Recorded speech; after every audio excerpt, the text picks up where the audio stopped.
जय गुरुदेव। मैं आज विशेष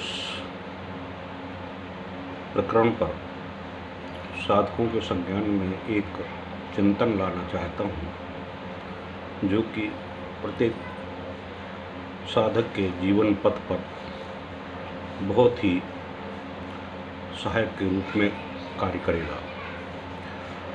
वह है कि साधक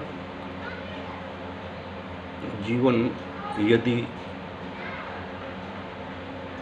एक अध्यात्म पथ पर अग्रसर होने की चेष्टा रखता है और अपने जीवन में उन साधना सिद्धियों को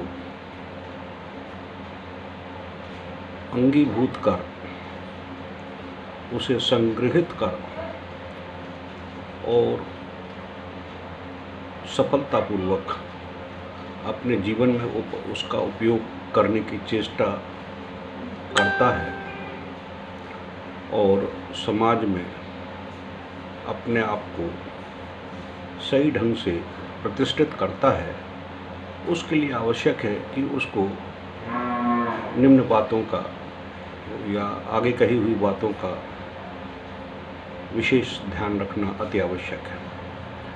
सर्वप्रथम ये है कि साधक को धैर्यवान होना चाहिए। धैर्य से मेरा तात्पर्य यह है कि समाज में ऐसे लुटेरे बहुत हैं जो आपकी अध्यात्म की कमाई हुई संपत्ति को लूटने के लिए तत्पर रहते हैं। क्योंकि जैसे मैंने पहले भी कई बार कह चुका हूँ कि प्रत्येक साधक का एक स्पिरिचुअल अकाउंट होता है। उस अकाउंट में इस आध्यात्मिक ऊर्जा का एक स्रोत का एक अकाउंट होता है। वह आपकी की हुई साधनाओं का एक समष्टीकरण ऊर्जीकृत किया हुआ एक अकाउंट होता है, जिसमें वो संग्रहित होता है।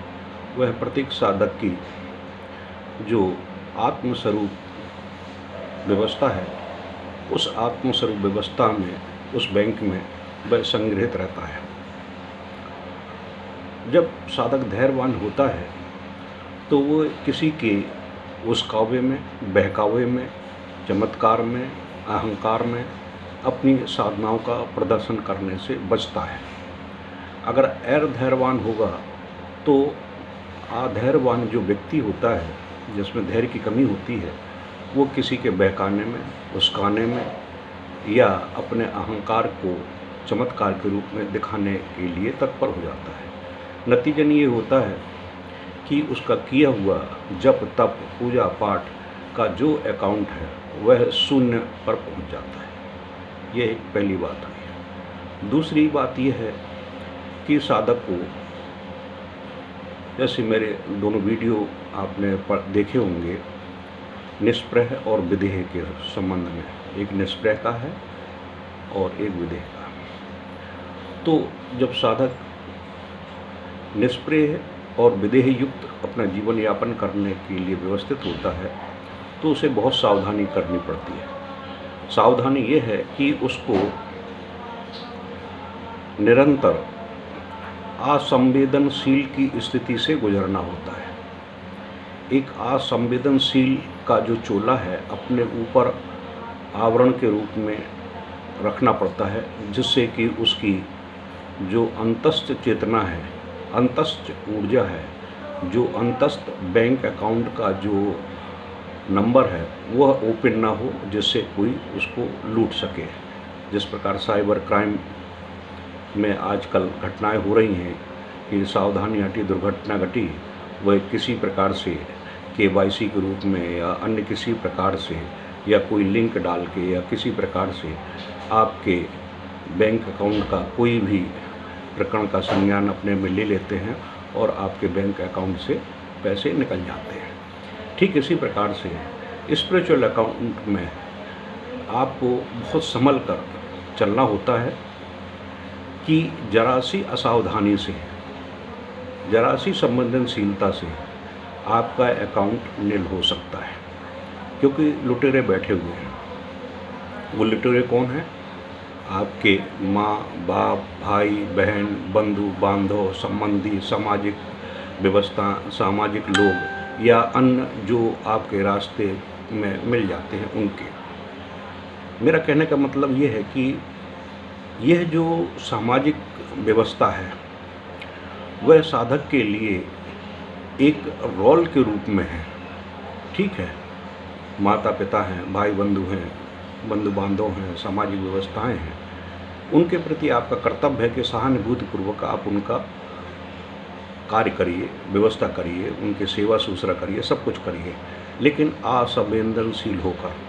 अगर संवेदनशील होकर अगर व्यवस्था की तो आपका अकाउंट नील हो जाएगा। जैसे उदाहरण के तौर पर, आपकी समझ में नहीं आया तो मैं समझा देता हूँ कि सपोज़ आप रास्ते में जा रहे हैं, कोई मनुष्य अपने कर्मों के फलस्वरूप अपने कष्टों को भोग रहा है, वह कोढ़ी है, लंगड़ा है, लूला है या अन्य किसी प्रकार से कोई व्यवस्थित अव्यवस्थित रूप से पड़ा हुआ कराह रहा है या किसी प्रकार से दुख दारिद्र्य से अपने आप का जीवन यापन करने के लिए करा रहा है और आप उसके पास से नज़दीक से गुजरते हैं, तो साधक का जो मन विचार चिंतन होता है वो बहुत संवेदनशील होता है।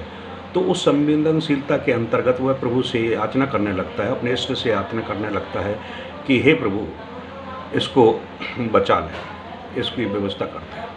तो नतीजन क्या होता है कि जैसे ही आपने उसके प्रति अपनी संवेदनशीलता व्यक्त की और संवेदनशीलता व्यक्त करते ही आपका स्पिरिचुअल अकाउंट उसके प्रति ओपन हो जाता है और वो ट्रांसफ़र होते हुए आपकी जो आध्यात्मिक ऊर्जा जो संग्रहित हुई है वो ट्रांसफ़र हो जाती है उसमें, वह तो सही हो जाता है और आप उससे ग्रसित हो जाते हैं।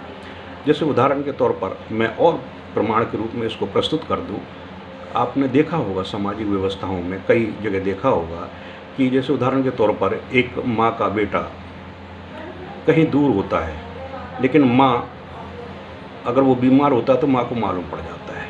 ये एक टेलीपैथी की एक प्रक्रिया है।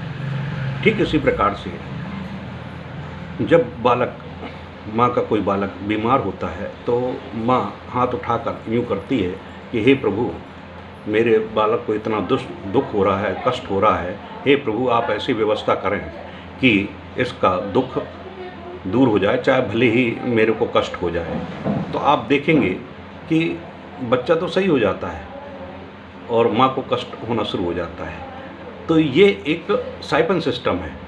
माँ ने कहा वो सही हो गया, माँ को कष्ट हो गया। ऐसे मेरे जीवन में कई उदाहरण आए हैं जो मेरे संपर्क में हैं, मैंने उनको प्रमाण के रूप में बताया। फरीदाबाद में ऐसे केस हुए हैं कि माँ कैंसर से बीमार थी, वह मेरे पास में आया, महामृत्युंजय का अनुष्ठान करवाया। अनुष्ठान करवाने के दौरान जब माँ सही होने लगी तो उसका एक्सीडेंट होगा, उसका पैर टूट गया और वो कष्ट भोगने लगा। जब डॉक्टर ने पैर काटने के लिए बोल दिया तब उसको संज्ञान में आया कि स्वामी जी ने तो मेरे से संकल्प ले लिया था कि मेरी माँ सही हो जाना चाहिए, चाहे भले ही मुझे कष्ट हो जाए। फिर उन्होंने वो प्रकरण को बदला, मेरे ऊपर दबाव डाला, अनुष्ठान को बंद करवाया और संकल्प को वापस किया। वापस करने के बाद में फिर उनकी माँ तीसरे चौथे दिन समाप्त हो गई और वो उनका पैर काफ़ी दिनों बाद फिर सही हो गया। तो ये एक घटनाएं हैं जो प्रमाण के रूप में हैं, प्रत्यक्षीकरण के रूप में होती हैं। तो इसलिए साधक को असंवेदनशील होना अति आवश्यक है। तीसरा ये है कि उसको नीलकंठ होना चाहिए। समाज में छल कपट द्वेष व्यभिचार अन्य किसी प्रकार से घुले हुए वातावरण में वह अपने जीवन को यापन कर रहा है, उस यापन में उसे बहुत विष युक्त वातावरण में रहकर उसको सांस लेना पड़ती है, उसको आचरण करना पड़ता है। तो उन सब चीज़ों को उसको ग्रहण करना पड़ता है। ग्रहण करते हुए उसे पचाना मुश्किल पड़ जाता है, तो उसे पेट में न ले जाकर गले में रखना पड़ता है। आप सब कुछ करते रहिए, सब कुछ लेते रहिए, लेकिन उसको अपने उदर में मत जाने दीजिए। उदर में जाएंगे तो आपका स्वास्थ्य खराब हो जाएगा। तो उसे नीलकंठ होना अति आवश्यक है। चौथी व्यवस्था ये है कि निरंतर सजग सचेत और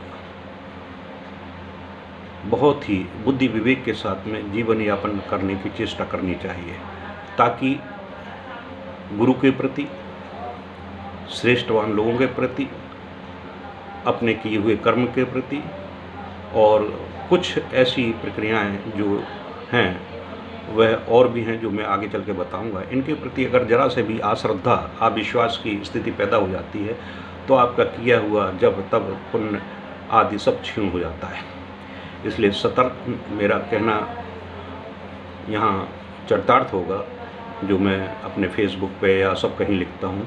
आप सतर्क रहिए, सजग रहिए, सावधान रहिए, तभी आपका और बुद्धि विवेक के साथ में अपने आप को चेतन रखिए। जब आप सतर्क, सजग और सावधान रहेंगे, सतर्क रहेंगे और सही बुद्धि विवेक का उपयोग करेंगे तो सही निर्णायक स्थिति आप चयनित कर पाएंगे और उस सही निर्णायक स्थिति से आप सही निर्णय को प्राप्त कर पाएंगे। जय हिंद, जय गुरुदेव।